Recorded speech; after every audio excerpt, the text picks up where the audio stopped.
Welcome to Art Happens. Sometimes you have something deep within you you'd love to be able to express, and you just can't find a way until you find new mediums and ways of expression. I tell you, there's a very talented young lady in this house today, Dar West, and she has a phenomenal gift with art that you came upon later in life, I understand. So let's introduce Dar West. Welcome to the show.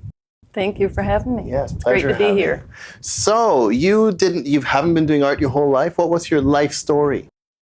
I started actually as a young child, painting and drawing, and got my first paint set at the age of 12.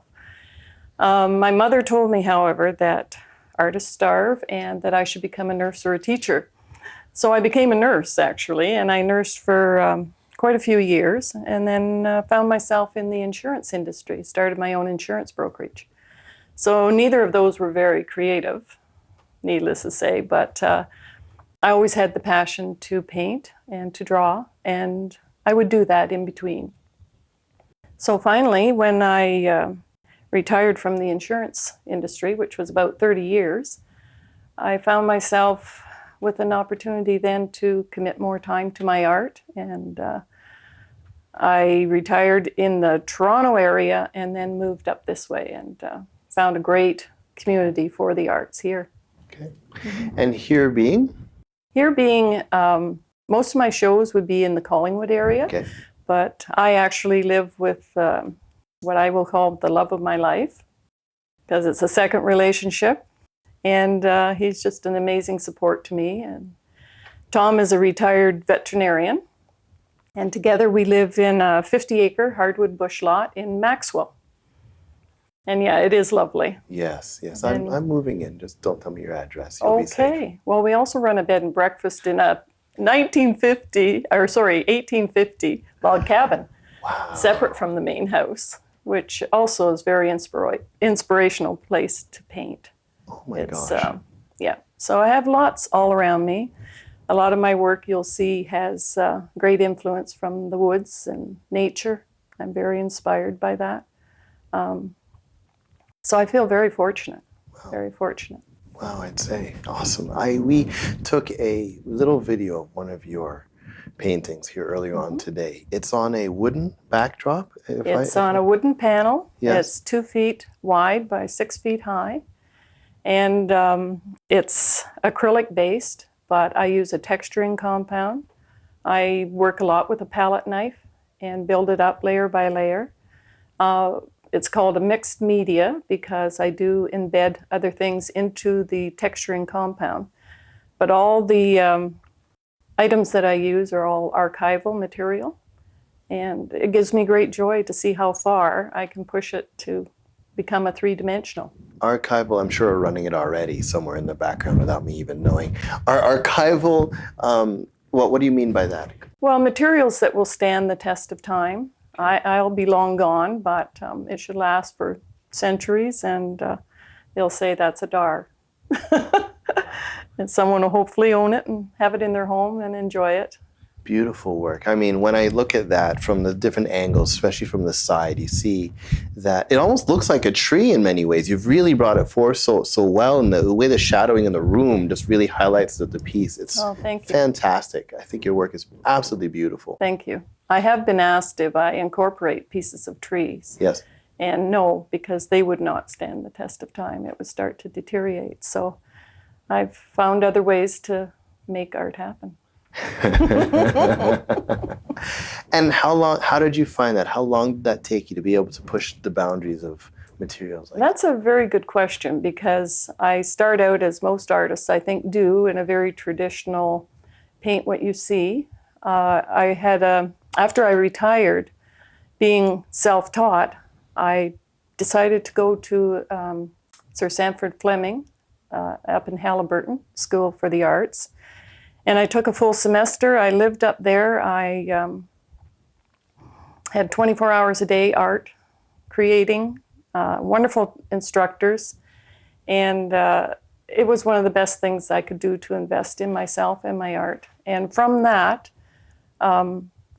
different instructors, they push you. They take you out of your comfort zone. They put you with different mediums, because I traditionally in the beginning only painted in oil. And then I was introduced to acrylics because they wouldn't instruct in oil because of the fumes. So I had two challenges, learning to work in another medium. And of course, a lot of young people coming out of school. I was the oldest in the class.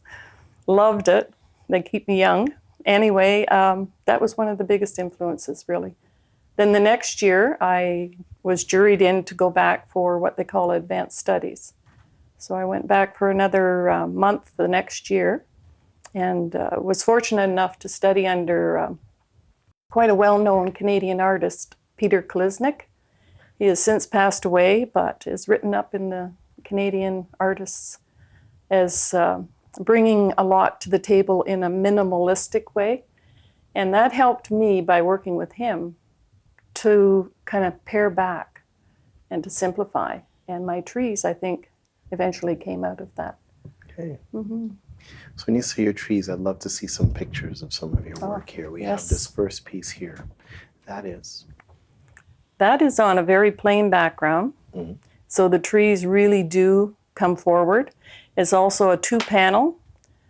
I don't have a large van, so I try and keep my work in different formats. It's easier to transport to my shows. Mm-hmm.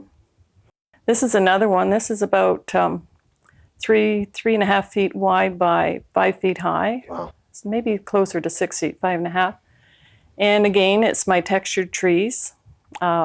So that has the same kind of depth that we've experienced from the other video that we shared earlier on today. For sure it does. Yes, yes. This is a textured canvas, so the whole canvas is textured. And then I go back with my paints and or palette knife, and the trees come out. So you're going to see the texture on the leaves as well as on the trees, bringing the trees forward. Phenomenal. And this one actually evolved outside. It was a very, very bright sunny day, and I started working with the trees, and it almost just, it's fascinating how some of them just evolve and it's so simple, and others you work at so hard. This one's only about 1.5 feet wide by 2 feet, a foot wide by 2 feet high. This is the one you photographed earlier. Right.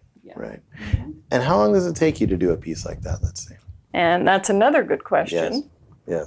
It's hard to say because lots of times I have to wait for the texturing compound to set to a certain point. Then I'll work with my paints, and I might be working on another piece at the same time.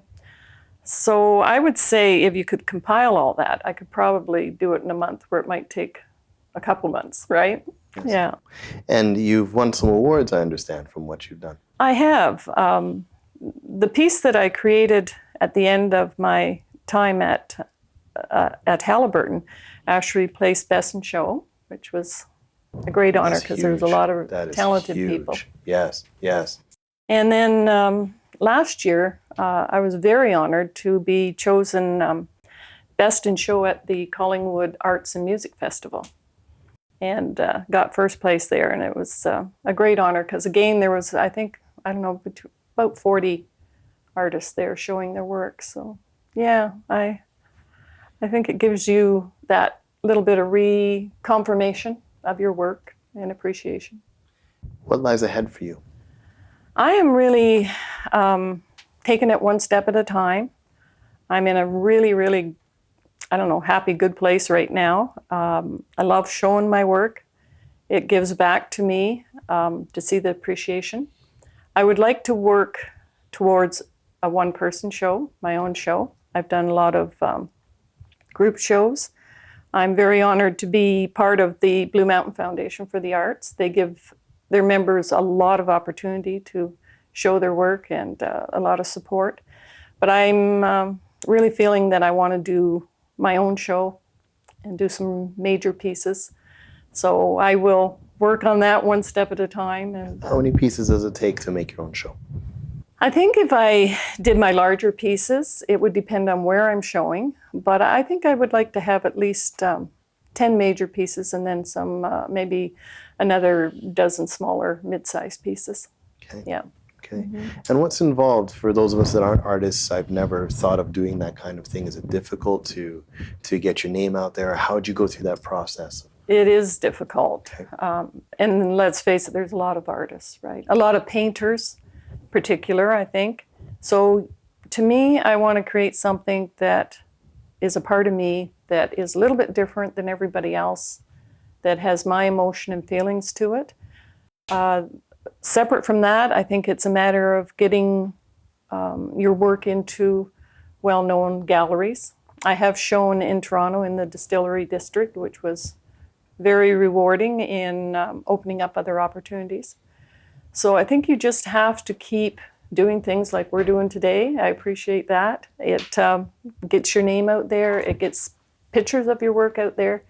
You do develop a particular, I'm going to say, following, because I think art is personal, and people will connect to my pieces that won't connect to other pieces, and vice versa. So when people enjoy your work and they get some emotion from it, then yeah, that's the ultimate goal, I think. Yeah.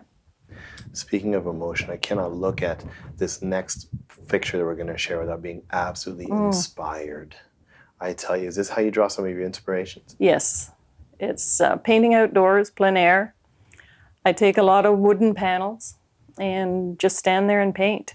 And then I'll bring those wooden panels back, and probably about, half of them maybe will give me inspiration for larger pieces. Oh, wow. Is that your studio? That is actually my gallery. Okay. I have at my home, again, very fortunate, about 700 square feet that is committed to a gallery. Good, yes. So anyone can come by and see my pieces. So we can come, we can stay at your bed and breakfast. Yes, you can. Get absolutely spoiled, go for a walk Absolutely. in the forest. Yep, you got And it. then come back and see your interpretation. Yeah. When can I come again? When And are you even booking? have a glass of wine. Oh, you punk. Absolutely. Excellent. And where are you again? You are located? We're in Maxwell, Yes. my husband and I. It's on Gray Road 4. Okay. The fire number is 408-145. Yeah, Okay. easy to find. And you have a website? I have a website, Yes. and it's Maxwell's Cabin, Maxwell's with an S, cabin, Okay. .ca, .ca, I Dot think.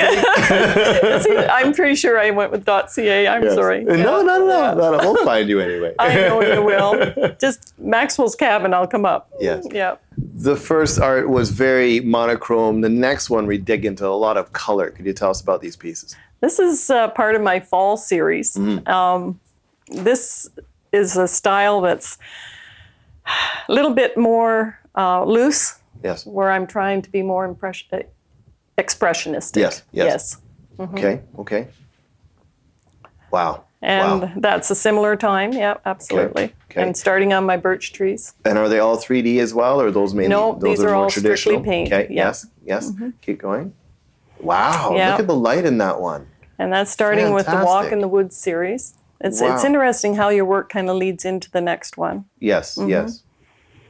Yeah, floating fall. Fall is probably my favorite time. I love the color. Is that oil? Is that That's acrylic? that's mixed media. Mixed. Okay. Yeah, and the 3 before were oil. Okay. Okay. And what's the media that's mixed in that one? That has a bit of texturing compound. It's when Yes. I was started before I really started layering on for trees. I was working with the leaves being 3-dimensional and floating on water. Yes. Yep. Beautiful.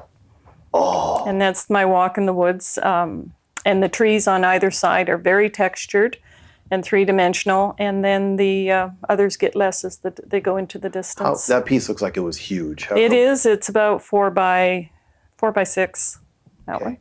And are they all originals that you sell? Or can Oh we- yeah. Yes. Okay. They're all originals. Okay. I have not got into Prints at all? prints. No. Okay. Okay. Wow. One of a kind every time. Thank you. That's another one. Yeah. Just different colors. That is actually my studio. Okay. I'm fortunate to have now a room on the end of the house with lots of wonderful light. Yes. And enjoy it very much. And that's another of the series of the Walk in the Woods. Wow. You spoil my eyes. That is beautiful, beautiful work. Thank you very much. I must say. And you're going to continue down this Walk in the Woods path, or there are other directions you're heading as well? I am going to stay with the tree series. Yes. Okay. It's still keeping me up at nights. Yes. Do you find that? It does, you can be kind of excited about what you're working on. And Right. so fortunate to have the studio in my house. I can just get up and go work. So Yes, any hour of the day. it is very, yeah. Do you take references, or do you kind of sit and gaze for a while and draw from memory? What's your process? Both. Okay. I work from those small panels. Yes. I take probably hundreds of pictures with the digital, camera, and then I bring them back and work from maybe a variety, or if one particular one hits me, I'll work from that. And in the middle of the night, dear knows, it'll be inspirational. Beautiful work. I can't wait to see what comes next out of you. Thank you. I must say, inspiring work that you have. Thank you very much. Appreciate being able to share it. Yes, because sometimes Art happens. art happens. Art happens. Join us in the next show because we got awesome other artists to share with you in the weeks to come. We'll see you then. Art Happens is brought to you in part by the Spalding School of Music, Backland Photography,